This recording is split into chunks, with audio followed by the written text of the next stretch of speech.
Hi, my name is Michael Nixon. I'll be studying from the Dallas-Fort Worth area in Texas. And yeah, our group is called the Skinwalkers, which in Navajo culture is considered like a witch of sorts. It can transform into different animals and goes around at night and causes a bunch of terror, which is how we're going to tackle this problem of traffic congestion in Phoenix. I can really relate to this topic. It really interests me because I myself, I'm a full-time Uber driver. So I deal with traffic every day. Traffic this, traffic that. It's part of my to-do list. And number one, it's frustrating. And number two, it's detrimental to the environment. It's horrible. There's thousands of cars, tens of thousands of cars out there on the highway, almost stopped. And yeah, it's not like a problem that can be solved overnight. It's very complex. It has a lot of factors to it, which is why it really interests me. Thanks. Hi, I am Jason Nickel, and I am a part of the Skinwalkers group for traffic in Phoenix. So I will be working out of Union, Missouri for this course, and why this topic interests me is I've always wondered what we're going to do whenever fossil fuels run out. And I've been interested in becoming a part of the transition into that. And I'm really excited that this project starts my journey towards the research for that. So I'm ready to go. And that is me. Hi, I'm Chris, part of the Skinwalkers group, and I will be working from Dayton, Ohio. I wanted to research the topic of congestion in Phoenix because I became interested in transportation and city development and urban planning when I first started to learn about sustainability. So discussing that wicked problem in one specific area like Phoenix will help me to much better understand how sustainability professionals handle those issues and those problems. Hey guys, it's Christian Garcia. I'm also part of the Skinwalkers group, and I'm going to be working outside of Phoenix, Arizona. Why it interests me, I mean, obviously it's very relevant to where I'm staying right now, and I'm super interested in like our statewide infrastructure. I mean, I've been driving all around the state for quite some time now, and beyond that, I'm concerned for our future, just as a city and a country and as a planet as a whole. And I think there's a lot of immediate problems in our city, and to begin a career in sustainability, this is a great place to start, I think, and I'm really excited going forward to see where this research takes me. Thanks. Hi, my name is Nathan Scherter, and I'm from Winston-Salem, North Carolina, and I am also a part of the Skinwalker group. So one of the reasons why that traffic congestion in Phoenix interests me is that even though I've never been to Phoenix, I have witnessed traffic, and when it runs smooth and when it gets really congested, all along the eastern seaboard. I've traveled by car to Montreal, New York City, DC, Atlanta, Charleston, and I can see how hectic that is. And because of this, I also realized how many emissions are being put into our air and contributing to our greenhouse gases. So that's something that I want to see us humans take act on, whether that mean an increasing public transportation or incentivizing the use of electric vehicles as transportation for the common person. So that's why I'm interested in traffic congestion in Phoenix and like what I want to do to try and help and fix it. So in this PowerPoint, our group will explain how we will accomplish our goals, as well as demonstrate our interest and knowledge on our research topic of traffic congestion in Phoenix. We will demonstrate the main stakeholders, explain our strategies on completing assignments, show how we're going to communicate with each other, explain what document sharing platform we're going to use, how and when we're going to meet, as well as how we're going to turn in our assignments on time. So two visible impacts of traffic congestion in Phoenix. The first is going to be an increase of CO2 emissions caused by increased traffic times at low speeds. So just due to like cars idling on the freeway and just doing like stop and go traffic, and really just extending those times and just being like bumper to bumper, it isn't helping just because they're constantly releasing those emissions. And once released into the air, they just create like a level of smog above Phoenix and decreases the air quality. Another issue of congestion is that it decreases efficiency and productivity, and this impacts local economy and growth of the city, not only for just like small businesses, but like governments and like larger like businesses as well. So these are just two visible impacts that traffic congestion has on Phoenix.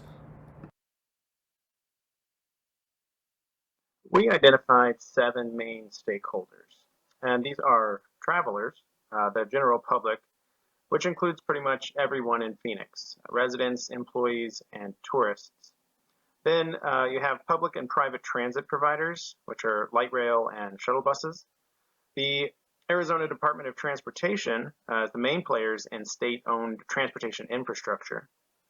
The Maricopa Association of Governments is the Council of Governments and Regional Metropolitan Planning Organization for the Phoenix area. Then we have the Arizona Department of Environmental Quality, Arizona Department of Public Safety, and Federal Highway Administration. And now we'll talk about the actions associated with a few of those stakeholders. Actions that cause traffic congestion in Phoenix. A recognizable action is a large population of city workers probably have similar schedules, leading to rush hour or traffic congestion during specific hours of the day. Other actions that may fuel traffic congestion are tourism and road trip drivers going through the Phoenix area to another place or visiting the area in general. And extra seasonal traffic when local universities in Phoenix begin and end may cause traffic congestion in Phoenix as well. There are 3 main drivers of the issue. The first and most obviously being drivers themselves. The volume of cars on any given road or highway can very directly impact both traffic flow and environmental damage. The second being urban sprawl, which is just how a city grows, and Phoenix is very centralized and it grows outward. And in this way, there is more of an emphasis on self-reliant transportation over public transportation, from getting from one suburb to the other, like into downtown. The third being infrastructure, which is the organization of highways and roadways in a city. And in Phoenix, it works, it gets the job done. However, there could be a lot to improve it in order to minimize and overall mitigate the environmental issues that we face. Group setting with these online classes, communication is key. All 5 of us are spread out across the country, which means we need to be in touch with each other at all times. Chris started the first discussion board post on Canvas, where we met each other and transitioned over to the Discord app, Skype, and WhatsApp. We had our first meeting on April 1st, and it was awesome. It lasted for about 3 hours, and we got a lot of work done. Discord we use for voice calling, sharing documents, and storing valuable information like sources. Skype we use for video conferencing calls. WhatsApp we all have on our phones and set up a group chat and use this to organize our meetings as well as make announcements to the group. Our group will be using Google Drive and Google Docs specifically for documents and Google Slides for slideshows. We have a shared drive on Google Drive that we use to share slideshows, videos, and documents already, as well as the applications discussed in the communication section. We may use Microsoft Word or Microsoft PowerPoint, but in order to share our work with each other, we'll be utilizing Google Drive. How and when will we meet regularly? So as a collective group, we have decided to use Wednesday afternoons and nights for Skype video meetings. This will allow us to just get like that in-person interaction while still being in an online class, which is definitely difficult. But we also have set up check-ins throughout the week through a variety of messaging apps where we can also share documents and everything. But we've also been able to realize that we are all very open with our meeting times and days, and that while some of us are still working through this pandemic, that we have become accommodating to each other's schedules, and if we have anything that comes up that we might not be able to attend, and just communicate that. So one other difficulty with online classes is that we have to navigate 3 different time zones. I believe that we have done this fairly well, though for me it's going to be 8:00 p.m., but for Christian it's going to be 5:00 p.m. So with that said, it's just being able to be flexible and just accommodating these and still just setting up a time and needing to push back those meetings if needed. Okay, so what strategies will our team employ to complete assignments? We have agreed to establish our team roles by Monday of each week and post them in Discord. We will have a weekly video meeting to create a common picture of the assignment and a shared understanding.